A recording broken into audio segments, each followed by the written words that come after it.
Sindicato Mexicano de Electricistas.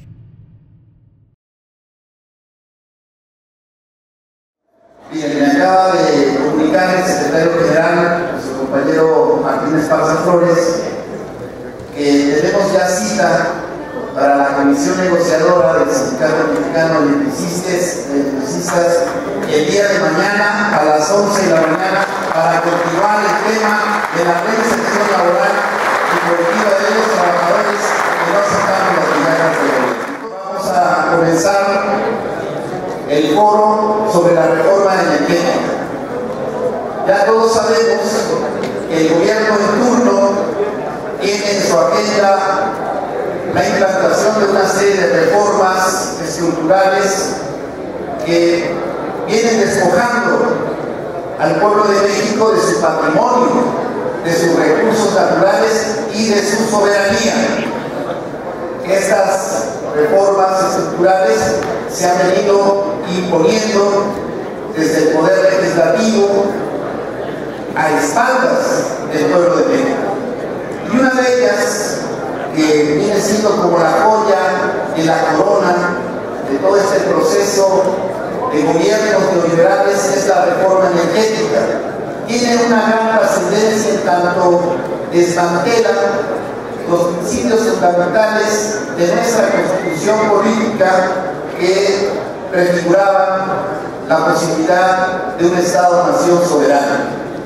Por esa razón, y porque el tema no está cerrado, es que el Sindicato Mexicano de Electricistas, a través de su grupo de jubilados, acordó la realización de un foro sobre este tema. Ya en particular, una vez impuesta la reforma energética constitucional, sobre el tema específico de las leyes secundarias, que serán las que querrán regular o reglamentar este proceso de privatización de nuestros recursos naturales y de nuestra industria eléctrica y petrolera. Por esa razón tenemos aquí a invitados especializados en el tema que harán sus intervenciones para dar luz sobre estas cuestiones.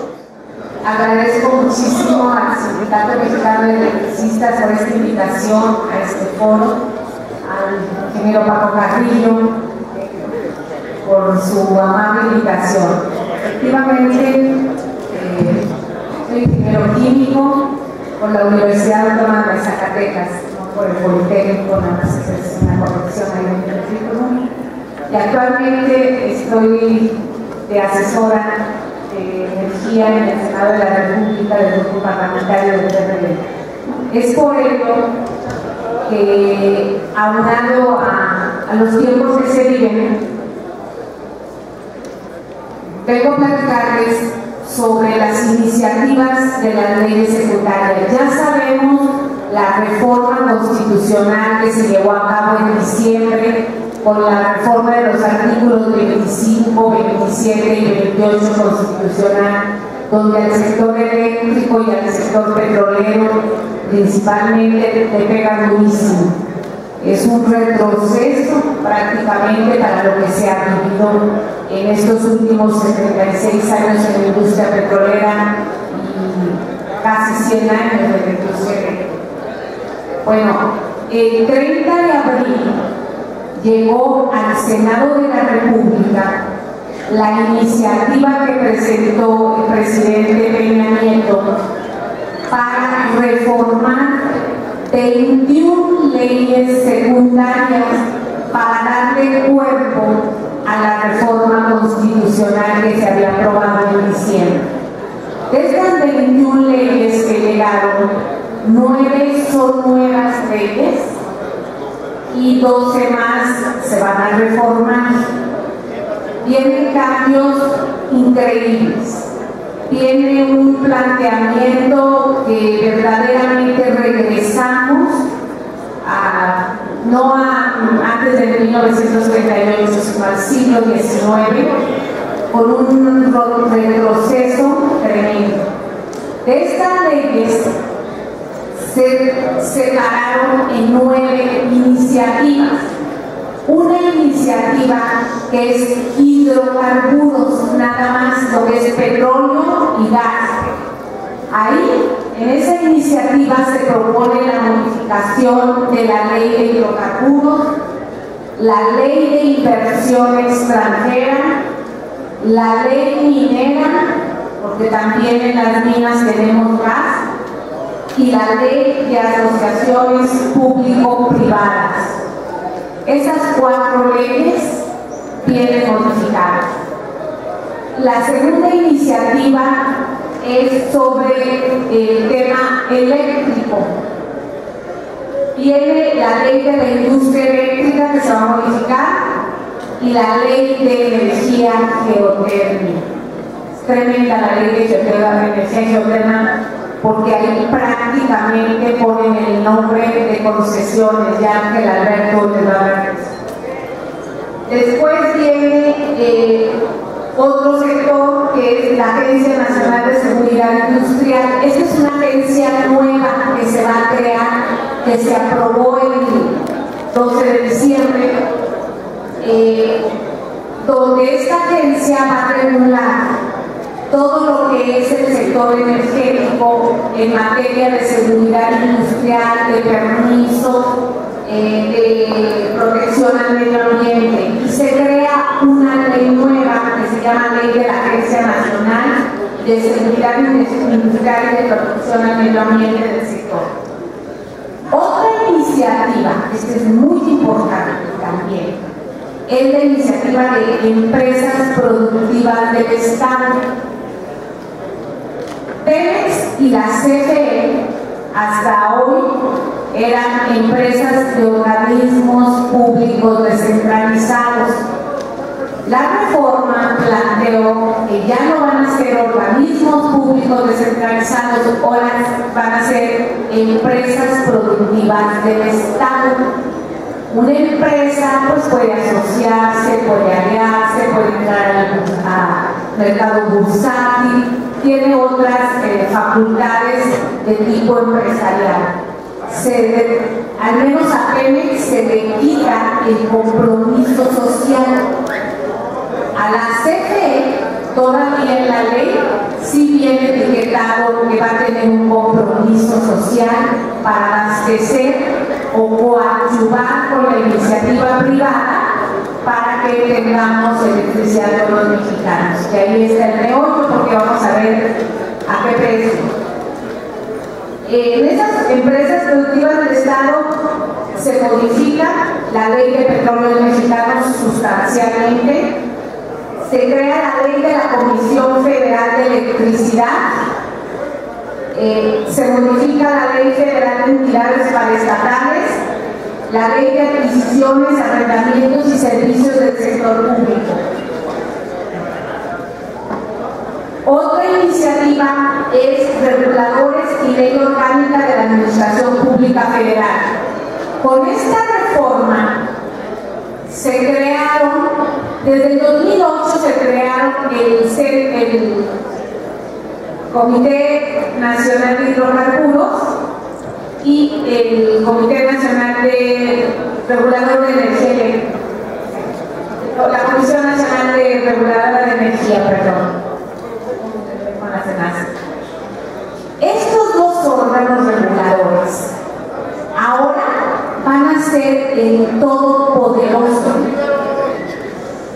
La Comisión Nacional de Hidrocarburos va a ser la que va a emitir los permisos para que vengan los extranjeros a explorar y explotar el petróleo. Son los que van a dar permisos para refinar nuestro petróleo, quienes quieran venir a poner una refinería. Son los que van a auditar a Pemex. Ellos los van a auditar. Aquí hay un problema porque incluso van a ser los operadores de los campos petroleros. Esta Comisión Nacional de Hidrocarburos que les comentaba tiene que tener la capacidad de ir a supervisar cada pozo, cada campo petrolero, pero no tienen hasta 80 personas en su burocracia. y están considerando, incluso ya lo estipulan en la ley, contratar asesoría externa. Hagan ustedes el favor, van a tener que contratar a transnacionales o a gente, porque no tenemos quién, si nada más aquí en México, Pemex es el que tiene experiencia en supervisión de pozos petroleros. Entonces van a tener que contratar externos para ir a supervisar los campos petroleros. Y la Comisión Reguladora de Energía, quien tendrá también caso todo lo que es el gas, él va a tener el resguardo de todo el control de gas, tienen unas funciones muy amplias, les dan una determinación de todo, incluso ellos, ya que el Alberto les va a comentar, ellos, la Comisión Reguladora de Energía, va a indicarle a la CFE o a las empresas privadas, Iberdrola o las que están aquí arraigadas, cuando cierran o abren sus turbinas, porque ellos saben pues, que la electricidad no se almacena, para ir regulando el mercado. Estas dos órganos reguladores es un exceso. Tiene una ley muy completa que yo les sugiero aquí a todos los líderes que están aquí, que ojalá que la puedan leer en la página del Senado de la República y en la página de la CNE. Tiene unas facultades tremendas. También viene otra iniciativa que es la fiscal. Esta iniciativa fiscal llegó a la Cámara de Diputados. Las anteriores que les mencioné llegaron al Senado. ¿Por qué? Porque la Cámara de Diputados es la única que tiene capacidad y facultades, sobre todo facultades, para legislar en torno al ingreso y presupuesto. Entonces, la iniciativa fiscal viene sobre una ley nueva, que es la ley de ingresos sobre hidrocarburos, que ahí plantean el régimen fiscal. El régimen fiscal de Pemex va a seguir siendo diferente y recaudatorio, a diferencia del régimen fiscal de los privados. Tienen unas condiciones que verdaderamente el gobierno está promoviendo para poder captar gente que quiera venir a explorar, como si hiciera falta en el universo, quien quiera hacer trabajos de exploración petrolera, que es el mejor negocio del mundo. También tiene una modificación de la Ley Federal de Derechos y de la Ley de Coordinación Fiscal. Se crea, esto es muy importante, la ley del fondo. Se va a crear un fondo mexicano del petróleo para la estabilización y el desarrollo. ¿De qué se trata este fondo? Nos han puesto de ejemplo Noruega, que es un excelente ejemplo. Noruega desde hace años toda su venta de petróleo entra a un fondo. Ese fondo actualmente tiene 814 mil millones de dólares. Está en inversiones, sobre todo en bancos en el exterior, porque lo hace con miras a un ahorro a largo plazo para las futuras generaciones. Saben que el petróleo es un recurso renovable y que el día de mañana las futuras generaciones no van a tener dinero ni recursos y tienen un fondo. De ese fondo ni un solo peso se toca, ni un solo dólar se toca en Noruega. ¿Y qué ha hecho la economía noruega? Bueno, es turismo, es pesca. Ellos han desarrollado su política económica en base a otra cosa que no es el petróleo. Hoy es uno de los países más desarrollados del mundo. Y también Abu Dhabi, en Emiratos Árabes, tiene un fondo petrolero. Ellos tienen cerca de 700 mil millones de dólares de fondo. También lo tienen en inversiones y en infraestructura en otras partes del mundo. Y Abu Dhabi ha desarrollado su política económica sustentada en el petróleo para crear una infraestructura turística impresionante. Entonces nos dicen, ¿sabe qué? Pues vamos a hacer un fondo como el de Noruega, como el de Abu Dhabi. Muy buena idea. Nada más que este fondo que se está planteando en esta ley, pues va a ser un fondo demasiado limitado. Decía el doctor Rogelio Ramírez de la ONU, que es uno de los mejores economistas de México, que más que un fondo va a ser una caja de pagos. ¿Por qué? Porque ahí se va a recaudar todo el dinero de la venta del petróleo, ya libre de impuestos. Una vez que se recaude, va a tener 4 objetivos en orden de prioridad. El primer objetivo va a ser pagar a los contratistas que vienen a explorar, porque hay que pagarles. Ellos no vienen, son la madre de la caridad. Entonces hay que pagarles sus costos, hay que pagarles sus regalías y todo lo demás. Ese es lo primero.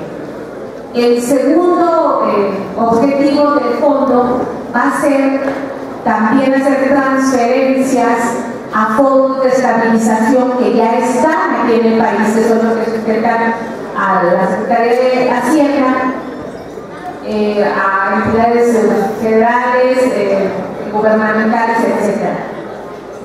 La tercera objetivo del fondo también va a ser hacer una transferencia a lo que es un porcentaje de ciencia y tecnología. Y ya lo que sobre, que sobra, como la bartola yo digo, ya lo que sobre lo van a llevar a un ahorro a largo plazo, que nada tiene que ver con el fondo de Noruega ni con el de Abu Dhabi. Eso es lo que dice la ley del Fondo Mexicano de Petróleo, es muy extensa para que también puedan entrar ahí varios economistas, han estado haciendo excelentes análisis. Y el último iniciativa es la iniciativa de presupuesto, donde se modifica la Ley Federal de Presupuesto y Responsabilidades Hacendarias y la Ley General de Deuda Pública. Entonces ustedes ven pues que es una reforma muy profunda, que mueve muchas bases de la Constitución, que no nada más es cambiar el artículo 25, 27 y 28 y ya, sino que está toda una mecánica para darle garantía a los privados y a los inversionistas, aunque con ello se lleve un despojo a la misma. Sería cuestión, aquí nos podríamos estar muchísimas horas. A mí me gustaría nada más tocar y hacer énfasis de 2 leyes que son primordiales y que vale la pena que todos los mexicanos la conozcamos, que es la ley de hidrocarburos y la ley de órganos reguladores de energía, que es tremenda. La ley de hidrocarburos le da toda la autonomía a la Secretaría de Energía para modificar a manera excepcional para ajustar los contratos de exploración y explotación. Ellos le van a decir apenas que no se van a ajustar. Tiene facultades amplias e ilimitadas. Va a fijar la Comisión Nacional de Hidrocarburos, les comentaba, va a fijar las tarifas y las condiciones económicas y de operación en cada contrato. Por ejemplo, vamos a imaginar que viene Halliburton a explorar en el norte de Veracruz. Se le dice, bueno, ya tu contrato va a ser de producción compartida, te vas a llevar un porcentaje de petróleo, más gasto de operación, y tu régimen fiscal va a ser tanto y tu porcentaje de producción compartida va a ser de tanto. Vamos a suponer que viene otra empresa de Zuckerberg a Tabasco, se va a decir, ¿sabes qué? Te vamos a dar un contrato o una licencia a 30 años con un porcentaje de tal esto una verdadera pachanga. Cada contrato va a tener condiciones diferentes, incluyendo lo que propio que esto lo marca la ley de hidrocarburos. Les comentaba que la Comisión Nacional de Hidrocarburos va a contratar asesoría externa, lo cual nosotros consideramos que con eso hay una gran vulnerabilidad. Imagínense que la Comisión Nacional de Hidrocarburos contrata a la empresa o al buffet X en Estados Unidos, y ese buffet de Estados Unidos tiene relación comercial o X con Halliburton o con Waterford o cualquier empresa que esté en ellos. Imagínense, o sea, las 3 hermanos del buffet. Hay algo que nos asombra, donde ya manejan que Pemex va a poder trabajar en asociaciones y vehículos financieros. Ahorita Pemex, él solo explora Cantarell, pero la Comisión Nacional de Hidrocarburos le puede decir: queremos aumentar la productividad o la producción, necesitamos que te asocies tú, Pemex, con Repsol. Y ya tenemos a Repsol en ese momento, por decir, así va a pasar. Algo que dijeron, que lo menciona la reforma constitucional, es sobre los tratados internacionales. Los contratistas no se someterán a leyes extranjeras. Sin embargo, anteriormente se había fijado que los contratos en la Constitución se sujetarán a los tratados internacionales.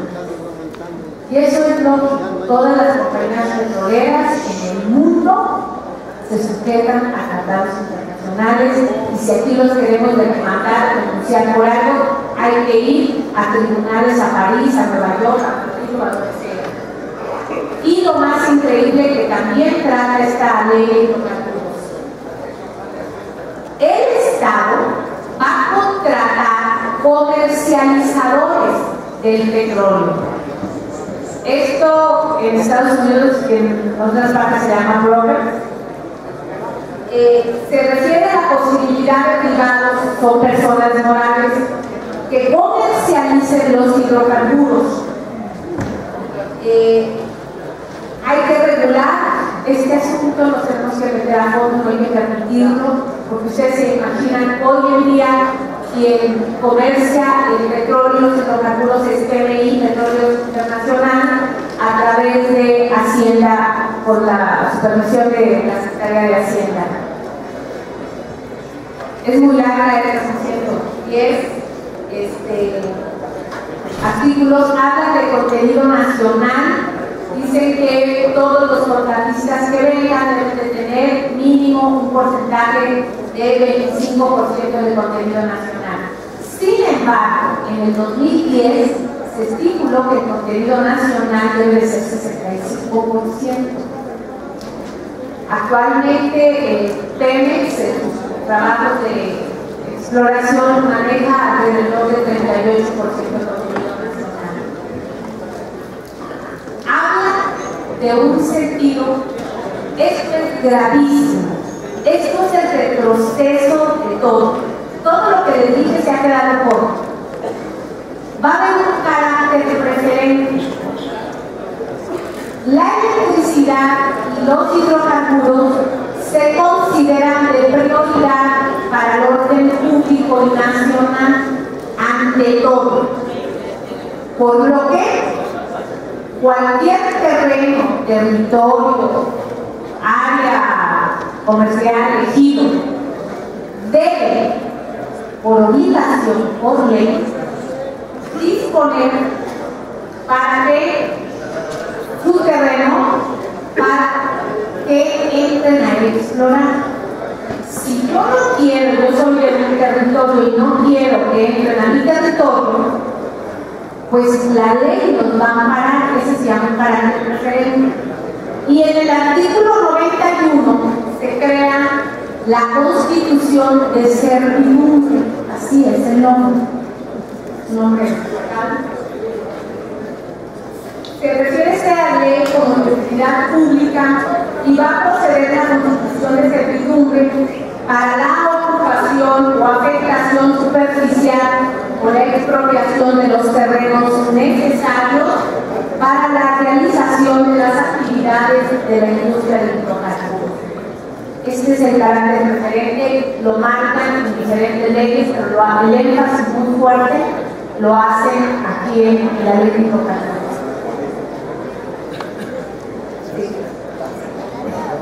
Bueno, esta y la de órganos reguladores pues reflejan la vulnerabilidad, la entrega, la privatización del sector.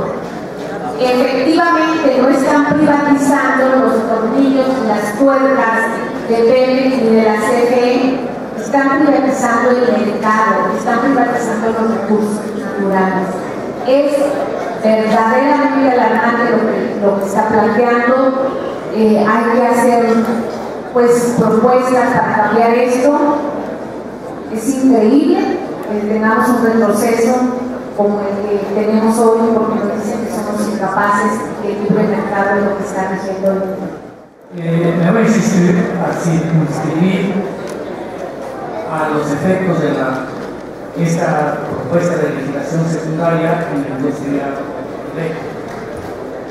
Hay dos iniciativas que están íntimamente relacionadas con esta industria, que es de las nuevas iniciativas, que es la ley de la industria eléctrica y la ley de la Comisión Federal de Electricidad, y consecuentemente la abrogación de la actual ley del servicio público de energía eléctrica.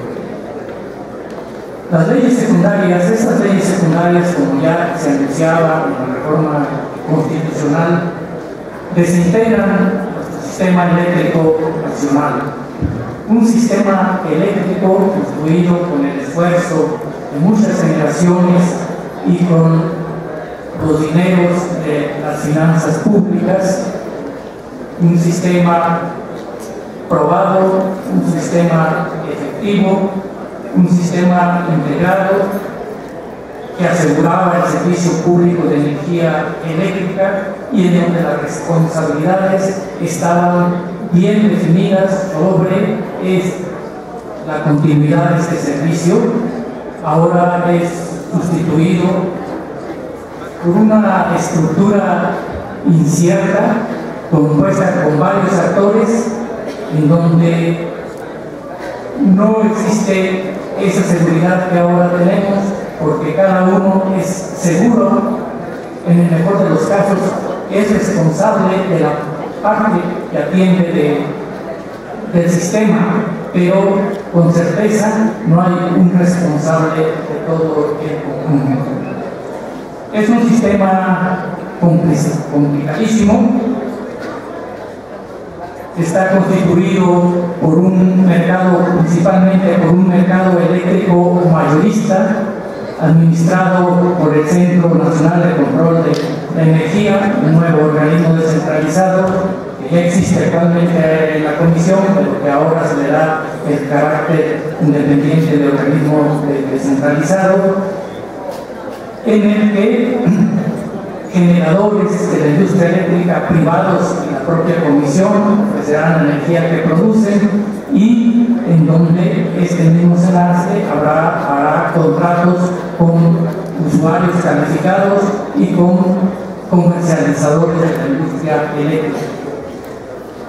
Casi los contratos van a ser por cada planta eléctrica de las que actualmente existan y de las que construyan en el futuro los generadores privados, lo que significa una cantidad inmensa de contratos. La Comisión tiene 700 centrales eléctricas, va a haber infinidad de comercializadores, según lo prevé las iniciativas, y va a haber también muchos usuarios calificados.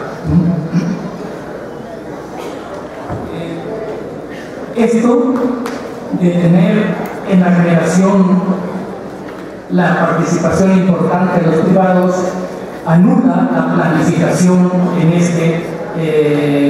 en este segmento del servicio eléctrico, porque no se puede obligar a los privados a instalar las plantas en donde se requieren, como en toda actividad privada, pues son libres de ponerlas donde a ellos les convenga. Entonces, una primera consecuencia es que la planeación en ese sector queda muy limitada, ¿no?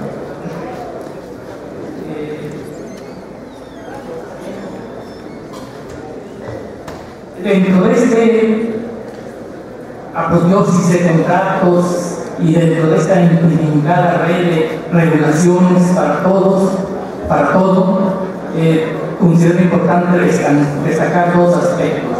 Uno es la reducción drástica de las funciones de la Comisión Federal de Electricidad, queda reducida a ser un generador compitiendo de electricidad, compitiendo con los privados, y a administrar la ley, las líneas de transmisión y regulación. O sea, la comisión pierde su carácter, como ya lo mencionó el anterior exponente, la comisión pierde su carácter de organismo auxiliar de la administración pública para proporcionar, para prestar el servicio público de energía eléctrica, y se transforma en un organismo con objetivos económicos y con el objetivo de aportar recursos a las finanzas públicas. O sea, el concepto de servicio público, como es reconocido, o sea, el servicio de una necesidad básica, generalizada y continua, custodiada por el Estado por esa misma importancia, ahora desaparece.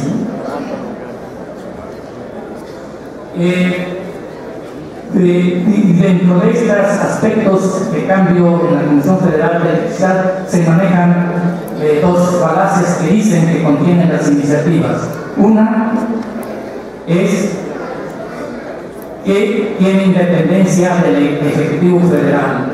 Falso, porque su Consejo de Administración está integrado por el Secretario de Energía, el Secretario de Hacienda y 10 consejeros que designa el Ejecutivo Federal. O sea, al contrario, se acentúa la dependencia del Ejecutivo Federal. Otra falacia es que adquiere autonomía presupuestal, también falso, porque la Secretaría de Hacienda le fija un techo financiero, y además cada año la Comisión Federal, la Comisión Federal de Electricidad debe entregar un reporte a la Secretaría de Hacienda, la cual juzgará para la aplicación de un dividendo estatal que ella determina. Por una parte, la Comisión Federal de Electricidad disminuye su presencia en el sector eléctrico y emerge una nueva instancia muy fortalecida, que es la Comisión Reguladora de Energía, como que ya también se mencionó. Para valorar la importancia, el fortalecimiento, la gran fuerza que va a tener esta instancia, me permito mencionar tres aspectos. Uno es la encargada de autorizar a todo la operación de todos los generadores de energía eléctrica, de todos los comercializadores, de todos los usuarios calificados. Otra es la encargada de aplicar las sanciones que se prevén por incurrir en faltas en el suministro del servicio eléctrico, dentro de las cuales pues incluye a los usuarios domésticos y a todos los usuarios. Y otra muy relevante es que va a ser la encargada de fijar las tarifas eléctricas. Esta es una facultad relevante que actualmente está atribuida, es una facultad de la Secretaría de Hacienda y Crédito Público. Más, y no tan solo es importante que cambia la instancia que las va a fijar, sino los criterios que actualmente se van a realizar. El secretario de Energía, Caldwell, ha anunciado que para el 2012 va a haber una reducción de tarifas eléctricas. Personalmente y con todo respeto creo que no sabe bien lo que está diciendo. Para bajar las tarifas porque piensan que esto se va a lograr, porque va a haber plantas nuevas, va a haber empleo de gas natural como combustible primario, pero debemos saber que implantar todo nuevas plantas pues lleva un periodo mínimo de 3 o 4 años.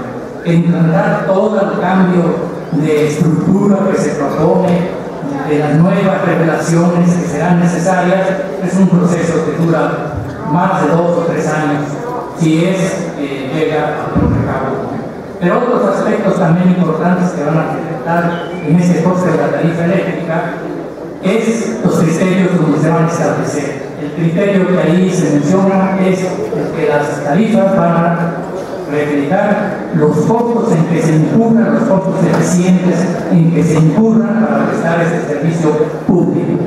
No se prevé en las iniciativas la continuidad de los subsidios que actualmente se otorgan y menos quien vaya a asumir esos subsidios. De hecho, se cambia todo el diseño estructural de las tarifas eléctricas, ya no tendremos las mismas que ahora conocemos, domésticas, industriales, de comercio, de servicio.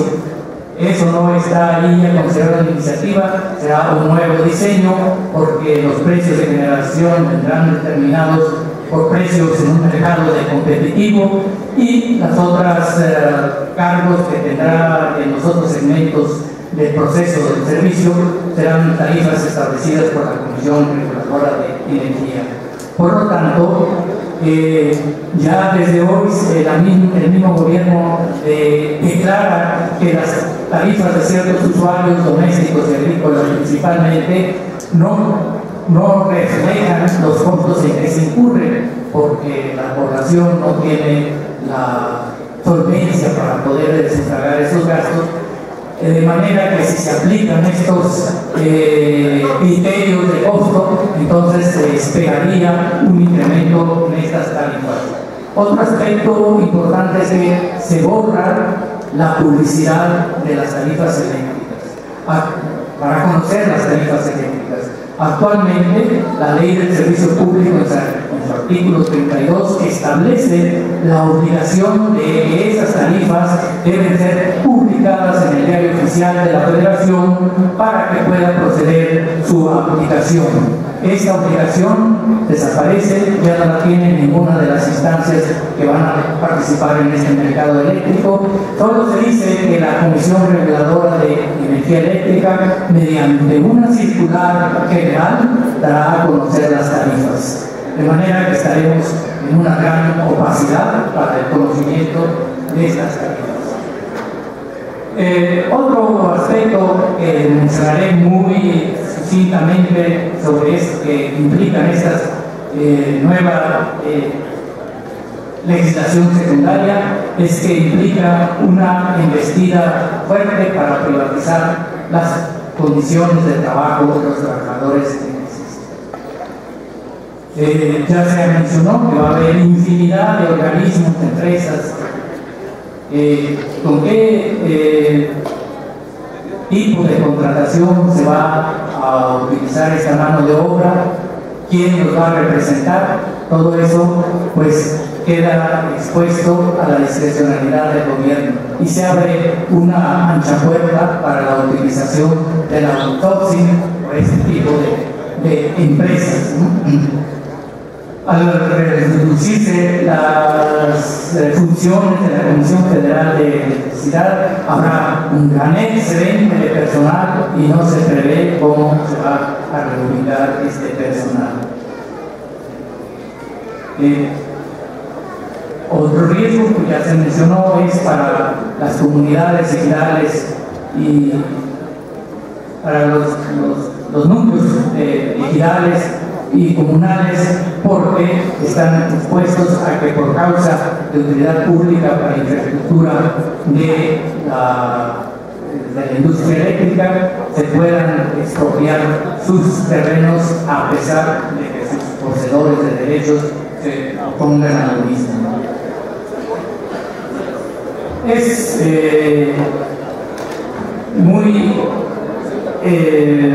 amplio el grado de afectación que tiene para la sociedad, para los trabajadores, para los usuarios de la industria eléctrica estas iniciativas. Se han mencionado los que en opinión personal se consideran las más que más afectarán y que serán más perceptibles por la población en general. Y ahora quedaría que no debemos quedar nada más en el conocimiento de esas afectaciones, sino en las alternativas que podemos enarbolar para contener este tipo de agresiones. Desde luego que la más efectiva de ellas, como ya de todos ustedes lo tendrán consciente, pues es la consulta popular que se tiene prevista para el 2015, en el que se podrá negar, en dicha consulta en la que se podrá echar abajo esta reforma constitucional. Otras alternativas que me permito enunciar, sabiendo que estoy ante una audiencia muy participativa, muy consciente y muy sensible a las necesidades sociales, pero creo, me permito mencionar algunas de las opciones. La principal es alertar a la opinión pública sobre este tipo de agresiones, hacer extensiva para crear las corrientes de opinión que estén conscientes de estos riesgos y que por lo tanto adopten una actitud contraria a esta nueva normativa. Hoy como nunca es válida la consigna de que se debe pugnar por tarifas justas, o sea, compatibles con los ingresos de la población y a la continuidad de los subsidios para estos segmentos de población vulnerables. Todos los sectores del sector eléctrico deben estar en el apartado A, porque actualmente las leyes prevén que algunos trabajadores estarán en el sector B y de otras, como se mencionó, de toda esa infinidad de empresas que van a surgir, se desconoce de qué manera se va a ubicar su contratación como trabajadores. No al outsourcing y no a la expropiación de terrenos ejidales y comunales. Con estas reflexiones espero contribuir, aunque fuese en una mínima parte, a la comprensión del contenido de estas reglamentación secundaria y a prepararnos para presentar la resistencia que nos exige el momento histórico que vivimos. Muchas gracias. Sin duda es un componente importantísimo de las reservas morales de la nación mexicana. En particular, saludo y apoyo y apoyaré todo lo que sea posible la reintegración del complejo hidroeléctrico Necaxa a los trabajadores del Sindicato Mexicano.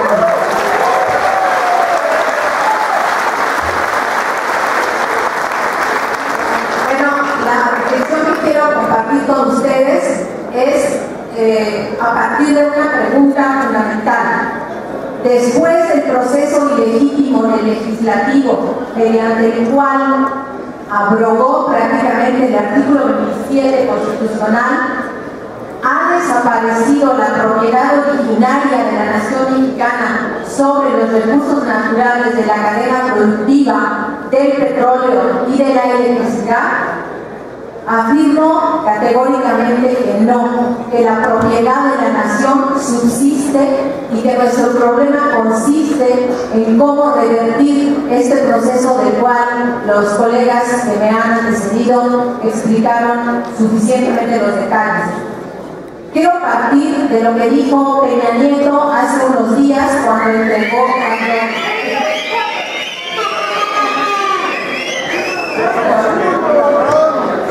presentó lo que llaman el Plan Nacional de Infraestructura.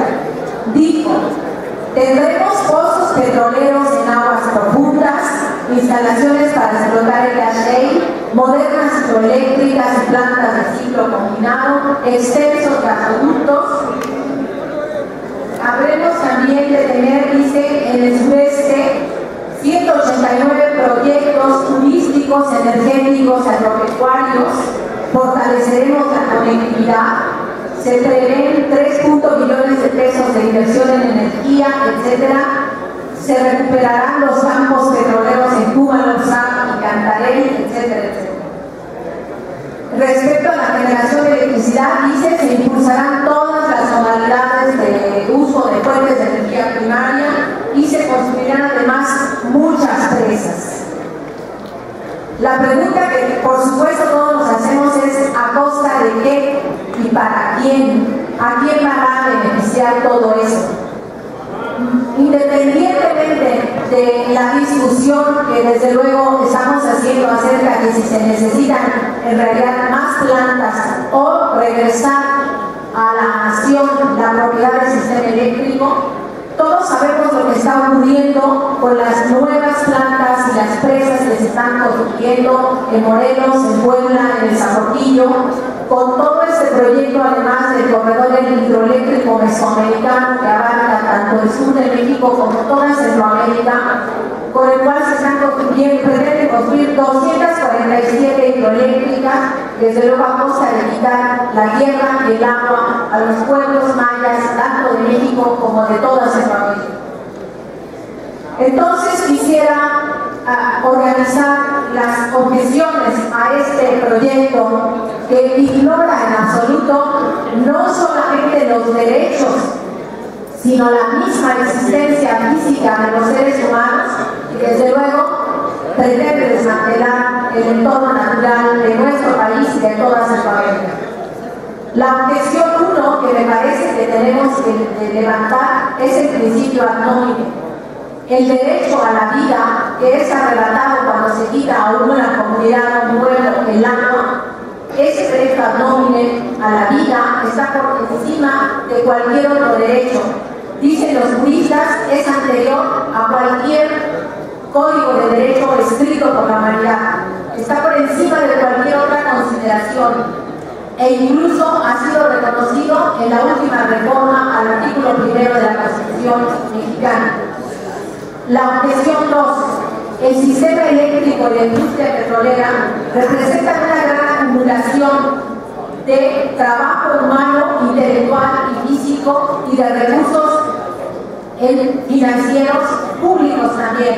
Trabajo de científicos, ingenieros, técnicos y trabajadores. Y este trabajo y estos recursos constituyen parte de nuestro patrimonio, no solo cultural, sino económico, histórico y político del pueblo mexicano. El caso de la hidroeléctrica que casa a este respecto es significativo. Desde luego que cuando Porfirio Díaz expropió los terrenos y los concedió a la Mexican Life, pues sí hubo un conflicto, pero después hubo una reapropiación, una apropiación del complejo hidroeléctrico de parte de los electricistas y sus familias. Y eso es una propiedad en todos sentidos de la comunidad, de los ciudadanos. Entonces afirmo que subsiste la propiedad originaria sobre el territorio de los pueblos que llegaron antes de las transnacionales, no solo por el hecho de que hay un derecho natural, sino por este trabajo acumulado. La propiedad subsiste por la encima de las normativas ahora legales, entre comillas. Corresponde a un derecho previo de los naturales de estas tierras, de sus sujetos individuales y colectivos, es decir, ciudadanos, pueblos, comunidades. Pero ahora vayamos un poco al ámbito histórico. ¿Qué significa el artículo 27? Digo, significa el presente. En términos de la historia del pueblo mexicano, se formuló en 1917 XVII a partir de la experiencia de saqueo por unos y otros en todo el siglo XIX. Andrés Molina Enríquez, el que formuló las versiones primeras del 27, decía que las concesiones que estaba otorgando Porfirio Díaz, y lo decía muy a propósito de Leganza, por ejemplo, estaba en desacuerdo que tuvieran duración indefinida, se concedieran excesivas exenciones tributarias y no se reglamentaran las tarifas, cosa que se parece mucho a lo que nos acaban de describir los compañeros. Manifestaba su preocupación por las desigualdades sociales en las que percibía una bomba de tiempo, y él decía: la propiedad existe para las sociedades, no las sociedades para la propiedad. La concentración desmedida de la propiedad de unos cuantos solo puede ser destruida por la acción violenta de una revolución sangrienta e implacable. Esto lo dijo 4 meses antes del estallido de la revolución de 1910. Y lo decía retomando las palabras que medio siglo antes había dicho Huizcano Orozco cuando decía, en unas palabras que a otros parece como que si nos las estuviera diciendo a nosotros. Decía Huizcano Orozco: no puede concebirse la autonomía de un Estado cuyos ciudadanos y súbditos no sean dueños del territorio en el que viven. Y lo que está planteando la reforma energética es una expropiación del territorio mexicano. Es plantear una economía de enclave, es decir, poner el territorio mexicano, sus recursos, a disposición de las transnacionales sin que tengan ninguna responsabilidad normativa ni hacia el Estado mexicano ni hacia sus habitantes. Esta experiencia de despojo ya vimos lo que trajo consigo la revolución del Miesco y sobre todo una revolución agraria, y lo que ahora está planteando no es un retroceso al porfiriato, es peor porque en esta etapa del capitalismo mundial, los dueños del capital y los estados títeres han entrado en una etapa de extractivismo que no existía en el siglo XIX, y además de negocios parásitos, como nos acaba de explicar Ángel. ¿Por qué tiene que haber, ingeniero, por qué tiene que haber empresas comercializadoras, empresas productoras, empresas generadoras? Todo eso no se hace más que para propiciar el negocio de unos cuantos, como dicen en el Perú, de un capitalismo de compadres. Entonces, veamos brevemente el segundo aspecto del derecho constitucional. De este recorrido histórico, de estos orígenes históricos, está derivado el derecho que reconoce la Constitución 17 a la nación. Y es importante que recordemos que esta Constitución del 17 es quizá la única en el mundo que dice que la propiedad privada no es un derecho natural, es un derecho que la nación otorga. Y esto venía de las antiguas legislaciones españolas que decían que es la corona la que otorga la propiedad. Cuando se hace la independencia, entonces el sujeto corona es sustituido por el sujeto nación y pasa a la Constitución del 57 y luego a la del 17. ¿Qué quiere decir esto? Que en esta Constitución y en otras existen principios intocables, y que si se tocan, la Constitución es prácticamente abrogada, es decir, prácticamente se ejecuta un golpe de Estado, como el que acaba de hacer el legislativo mexicano. Juristas de todo tipo de orientación, de enfoques del derecho, sin embargo, coinciden en que hay núcleos constitucionales intocables. Citaré solamente a 3. La maestra Aurora Arnaiz, de la Facultad de Derecho, dice: el gobernante no es el poder, está en el poder transitoriamente, el único poder es el del pueblo.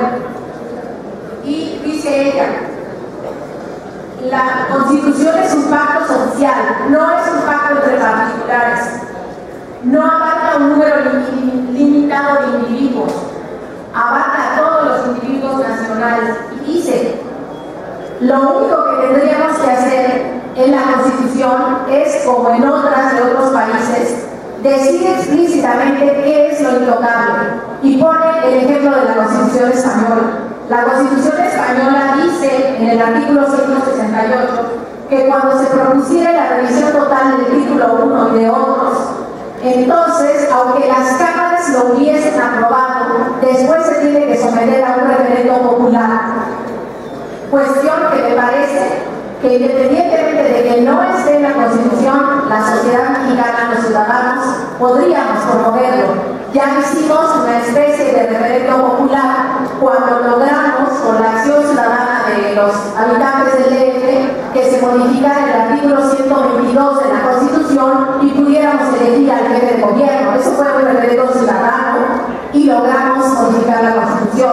Nadie dice que sea fácil porque ahora están verdaderamente empeñados en imponer la dictadura para imponer esa y las demás reformas, pero creo que vale la pena intentarlo.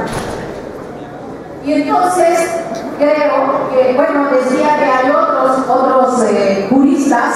Jorge Carpizo dice, si se modificaran, claro, lo dijo antes de que ocurriera esto, murió antes, dice, si se modificaran el artículo 3, el 27, el 123, el 24, la Constitución habría sido abrogada ilegítimamente. Bernardo Márquez dice algo similar, y bueno, así como esto, el maestro Jaime Cárdenas y otros. Entonces, frente a lo que estamos es al centro del acta de definición del Congreso mexicano y a un golpe de Estado. Es un uso abusivo del poder que nos plantea la búsqueda de salidas. ¿Cuáles son, desde mi modesto punto de vista, las salidas? Pues desde luego que participemos en la consulta que desde una u otra fuerza se está proponiendo, porque la idea es hacer valer la soberanía, y me parece que en el reconocimiento de que el Congreso ha perdido toda legitimidad, puesto que ha utilizado un mecanismo del todo tramposo, hay que hacer no solo la consulta, sino un referendo popular. Dice el constitucionalista Ignacio Burgoa, que escribió que si se modifica el núcleo sustancial de la Constitución mexicana, si se abroga, aun si el proceso legislativo hubiera sido impecable, no es el caso, esa decisión no tendría legitimidad. Puede ser legal, pero es ilegítima. Entonces, me parece que lo que tendríamos que reflexionar es cómo hacemos valer el derecho subsistente de la nación mexicana, que somos todos, a la propiedad que además ha sido conquistada por el trabajo y por nuestros recursos públicos durante todos los años, desde que se creó la Comisión Federal de Electricidad, etc. Y desde luego después de la nacionalización de la industria eléctrica y después de la expropiación petrolera. Creo que tan es así, tan es importante estos mecanismos de consulta, de referendo, que es justamente contra el mecanismo de consulta popular que ahora se están enfocando las baterías de estos que se hacen llamar representantes populares. De China, entre las muchas cosas que ha dijo hace unos días que será la Suprema Corte de Justicia la que decida si la consulta popular sobre cualquier asunto, y sobre este en particular, tiene una base constitucional o no la tiene. Pues por supuesto que la tiene. Está en el artículo 39 que establece la soberanía del pueblo sobre todas las decisiones que se tomen en la nación. Entonces, no es casual que les preocupe que caminemos en el sentido de la consulta y de los demás mecanismos de ejercicio de la democracia directa. Creo entonces que ese es el camino, porque me temo, y creo que con cierto nivel de certidumbre, que lo próximo que nos aguarda, el próximo golpe que nos van a querer dar, es aprobar el artículo 39, precisamente, el que establece la soberanía de la nación. Esa será su manera de celebrar los 200 años de la Constitución de Apatzingán, en la cual Morelos justamente reivindicó que es el pueblo el soberano y los gobernantes son empleados del pueblo. Gracias. Hemos de reconocer como muy importante el que se abra la reflexión técnica, política y social de las repercusiones de esto que pretende ser el cierre del círculo privatizador que son las leyes secundarias. Leyes secundarias que son hijas bastardas de esa reforma constitucional que nos ha planteado la doctora Catalina, que ha ido en contra de uno de los corazones que refundó la nación mexicana. Es muy importante subrayar que Pemex, CFE, Luz y Fuerza y los 3 institutos de investigación, el Mexicano del Petróleo, el de Investigaciones Eléctricas y el de Investigaciones Nucleares, que entre los 6 somos el sector energético mexicano, somos producto directo del artículo 27 constitucional. No fue en vano el esfuerzo de nuestras legislativas de plantear en nuestro promedio, ustedes lo tienen muy presente, el artículo 27 constitucional como una base sustantiva de nuestro contrato colectivo de trabajo. Estábamos muy claros de que somos hijos legítimos del 27 constitucional. Y está muy claro cuando estos gobernantes entreguistas han entregado el 27, cómo se desmorona toda la estructura del sector energético nacional. En la parte petrolera, compañeros, el billón con B grande de burro, billón de pesos que al año produce con toda corrupción, libre de polvo y paja, petróleos mexicanos a la nación mexicana, es hoy ya objeto de disputa contrato por contrato, como dijo la ingeniera Nali. Va a ser Videgaray el que se va a sentar con el Luz Verde, con la Exxon, con la Shell, a discutir en cada contrato qué impuesto le va a imponer. Él también le va a decir cada año, ahora qué impuesto va a pagar el sector eléctrico. Es decir, una incertidumbre absoluta, compañeros. Y el sector eléctrico, quiero poner el énfasis en esto, va a ser una dispersión total. Se le da obligación a la Secretaría de Energía de decretar la separación legal, contable, funcional y operativa de toda la Comisión Federal de Electricidad. Es decir, la CFE se va a dispersar en multitud de empresas filiales y subsidiarias. Filiales donde pueden participar los privados y subsidiarias que serían, como es Pemex Refinación o Pemex Petroquímica de Pemex, es decir, empresas estatales, vamos a llamar así. Esta dispersión, los primeros afectados somos los trabajadores, porque no es lo mismo, y ustedes lo tienen perfectamente claro, pactar las condiciones de trabajo con una gran empresa de la energía que con una empresita que es una planta o 2 o 3 plantas generadoras. O es solo una red de distribución de la zona de Guadalajara, o es solo una red de distribución de la zona norte del Distrito Federal, ¿verdad? Es decir, o es una comercializadora, porque ahora el usuario puede ser una empresa la que le conecte el servicio y otra empresa la que le cobre. Háganme favor. O sea, eso es absurdo, compañeros. Eso le mete ruido, le mete ineficiencia. Pues ¿quién va a reconectar? Pues ahora el comercializador le tiene que avisar a la empresa distribuidora que ya puede reconectar, porque cada empresa se tiene que llevar su mochada, ¿verdad? Entonces, y hay algo gravísimo, compañeros, que nos afectará a nuestros compañeros en cuanto logremos la reinserción laboral. En el artículo 137 de la nueva ley de la industria eléctrica se dice los motivos de requisa. Y entre los motivos de requisa, y lo dice así con esa desvergüenza, está la huelga.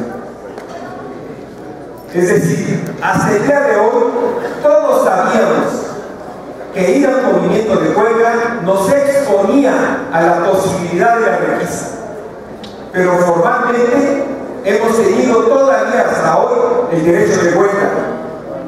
Ahora, cuando ya se plantea la ley de la industria eléctrica, que en caso de huelga se debe requisar, es una negación del derecho de huelga, compañeros.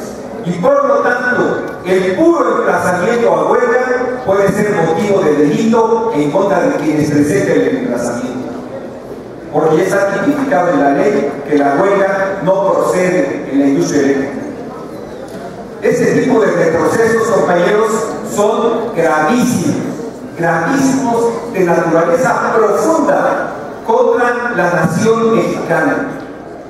De ahí la importancia de los sectores como nuestro digno sindicato, que mantienen en alto las banderas del movimiento obrero y de la clase obrera. Se nos está planteando un reto mayúsculo a la actual generación de mexicanos y particularmente de trabajadores y específicamente de electricistas.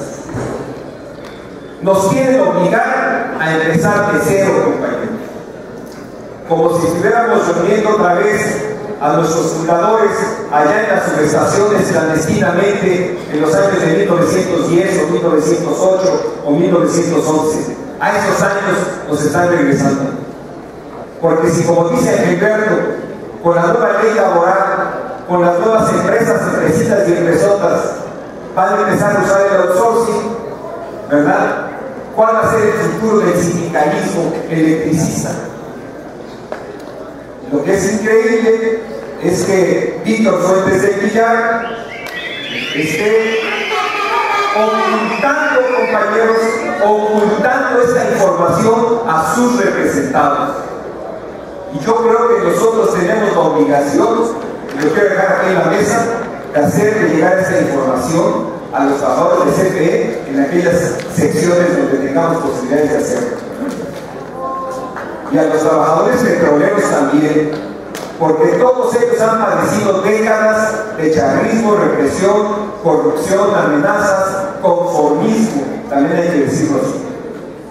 Pero eso, ese mundo de estabilidad laboral que han vivido, empieza a derrumbarse.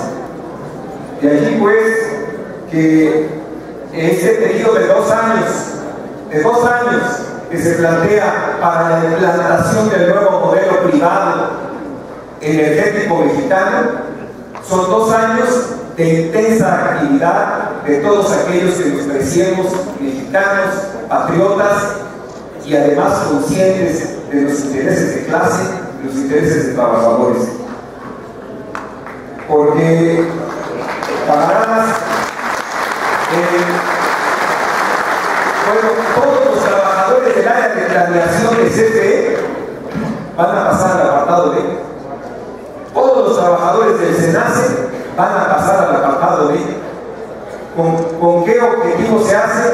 Bueno, además de descerebrar a la CFE, de quitarle sus cerebros a la CFE, ¿verdad? Pues de anular el potencial laboral de los trabajadores de CFE, que todavía hay compañeros en secciones allá en Acapulco. Lamberto ha participado en esas luchas con los compañeros de Acapulco de Super, o en Villahermosa, o en Chihuahua. Sí hay secciones donde todavía hay gente de aquella lucha de los años 70 de los electricistas, todavía pervive la conciencia de algunos compañeros de CFE.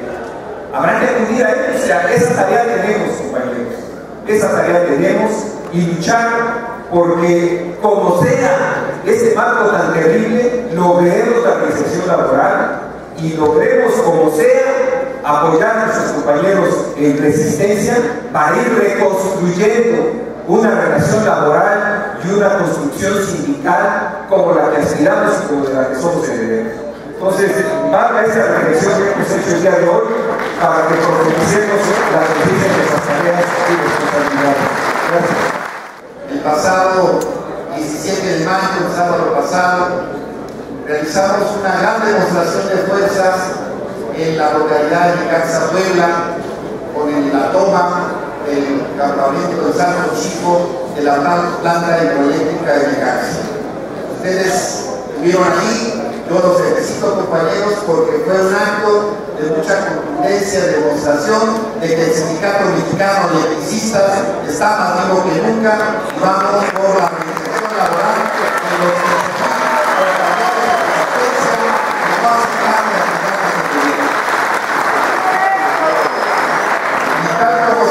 por nuestros ponentes y por las propias conclusiones de nuestro compañero Francisco Carrillo, el escenario no está fácil.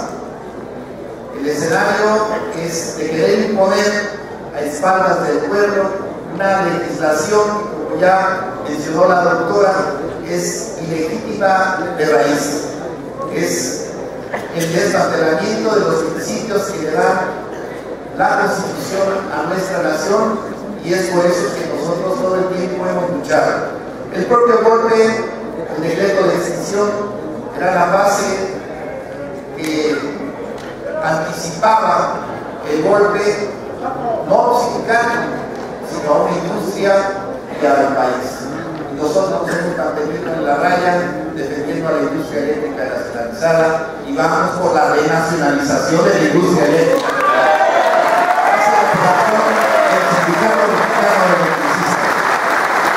Y vamos a luchar porque el regreso al trabajo no sea en las condiciones que seguramente nos van a querer imponer, como se menciona en las ponencias, condiciones precarias que el sindicato no va a aceptar. El sindicato tiene que luchar por recuperar su contrato colectivo de trabajo, toda la historia de las conquistas que nuestra organización de 100 años logró mediante la lucha. Vamos a seguir luchando, compañeros. Agradecemos a los ponentes tan importantes conceptos. Fraternalmente por el derecho y la justicia del trabajador, ESME 1914.